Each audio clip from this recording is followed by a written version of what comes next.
2024 MP எலெக்ஷனுக்கு முன்னாடி கட்சியை ரெஜிஸ்டர் பண்ணிடுவாங்க. 2026 நோக்கி பயணிப்பாங்க.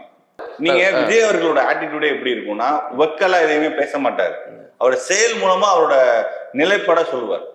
அது வந்து ஸ்டெர்லைட் பிரச்சனைனாலும் சரி, அனிதா மரணமா இருந்தாலும் சரி, மாணவர்களுக்கு பரிசீலனை விழானாலும் சரி, ஃபிளட் அப்போ உதவி பண்ணதுனாலும் சரி, எல்லா விஷயத்துலையுமே அவர் ரொம்ப பேச மாட்டாரு. ஆனா நான் இந்த பக்கம் தான் இருக்கேன், என்னோட ஸ்டாண்ட் இதுங்கிறது அவரோட செயல்பாடுகள் மூலமா காமிப்பார். அந்த அடிப்படையில் நான் அரசியலுக்கு வரியான்னு கேட்டதுக்கு அவர் பதில் நான் வர்றேன், நான் ரெஜிஸ்டர் பண்ணிட்டேன். இது லீகலி. இப்ப நீங்க பொலிட்டிக்கல் பார்ட்டியா நீங்க ஒரு வார்த்தை ஒரு மைக் எடுத்து நான் பொலிட்டிக்கல் பார்ட்டி ஆரம்பிக்கிறேன்னு சொல்றதுனால ஆரம்பிச்சிட முடியாது. அதுக்கு நிறைய லீகல் ப்ராசஸ் இருக்கு. நீங்க ரெஜிஸ்ட்ரேஷன் பண்ணணும். ரெஜிஸ்ட்ரேஷன் பண்றத அதே பேர்ல வேற எதுவும் கட்சி பதிஞ்சிருக்க கூடாது. அப்போ அது எப்படி உங்களுக்கு தெரியும்? நீங்க போய் பண்ணாதான் எலெக்ஷன் கமிஷன் அதுக்கு பதில் சொல்லுவாங்க. அடுத்து சிம்பிள் வேணும்.